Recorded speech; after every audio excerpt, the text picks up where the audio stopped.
Hello, everyone. Today we're doing another staff interview with our very own Julian Marconi. He's been running the Plate Debate series, and we just finished our final episode, episode 8. We're here going to talk to him about a few things and get his opinions. So tell me a little bit about the beginning process, how you scrunched up the ideas and research to start this. Yeah, well, what people don't really know, Wade, is that it was your idea. It was your idea, and you roped me into being the camera, in front of the camera talent. But I was happy to do it. For sure. It was we've done a lot of stuff on the dining services here, and this was just like, I want to say, getting into the real weeds of it, like asking the diners their opinions. And of course, I was giving my opinion too, but the important thing was getting the opinions of others. Of course. And I think that's something that we'd missed before. So it was, I was happy to do it. Yeah, I know in the past, like you said, we've done like so many articles where people are either complaining about the dining service or complimenting it and praising it. But that's just been a select few people that have been on the team that share their experience, or like a couple anonymous reports. Doing this, we've covered at least like 100+ people. All the episodes, and probably more. Yeah, pretty much every episode, and then some behind the scenes. Excuse me. It's been a bunch of a lot of people that didn't make it into the final episodes. So it's definitely a lot of opinions we've gotten.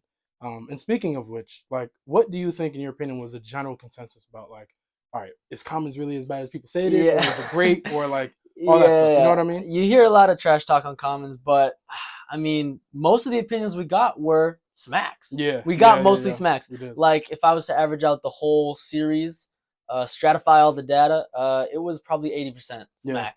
Of course, we're asking people who are in Commons. So probably a little biased. Maybe if you hate Commons, you never go. We'll never get your opinion.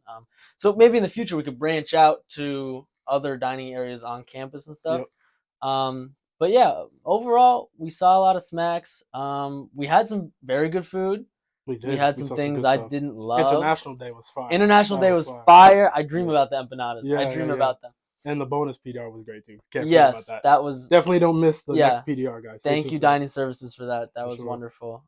So I think we did our job in showcasing how good the dining services can be. Well, they're not there all the time, but there's a level that they can attain that is really, to me, quite satisfactory. Yeah, and I think we were talking to one of the heads of dining, or one of the dining staff during PDR night. And they were saying that, you can't please everybody. You know what I mean? Like, there's certain things where and that's true. You make a meal, you make a little entree, whatever it is. Some people are going to like it. Some people are going to hate it. Some people are going to really love it. So what I've noticed, too, is that, even with our, like, playful system of, like, smack or whack, we've noticed a lot of people be like, yo, it's a 3, but it smacks because I'm hungry. Or, like, they'll be like, it's a 10, but it's a 10 on the common scale, not on, like, the real world scale. So it's very interesting seeing how people view, like, how they rate things depending on where they are. But in my opinion, just by watching it and being there in the process and seeing what everyone's opinions have been, I'll say overall Commons is definitely overhated by, a lot of the incoming, like, freshman software and stuff like that. It's overhated. I've always thought, even before I worked here, I always thought it was overhated.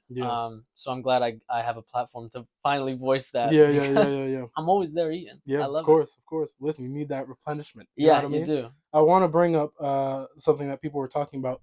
Do you have any plans on, I know you said branch out to different dining services, but do you have any plans on going out and actually talking to any of these chefs or anything like that? Do you have any plans like that? Yeah, we would love to start doing another series of interviews with the dining staff and the chefs, and because they've all got, like, great stories. Some have been working here for 2 decades, and they know more than anybody how the services have evolved or devolved. I don't know. That's for them to tell. That's their story. So I think there's a lot of value in getting that perspective. And in the future, that would be something that you and I can both work on. Of course. Yeah, we'll see how this goes. Well, everybody, I want to thank you guys for watching. I want to give a big thanks to Julian Marconi for helping us on this series. And thanks to you guys for making this a really enjoyable process and participating in the Smack or Whack series. I had a lot of fun. Of course. So thank you.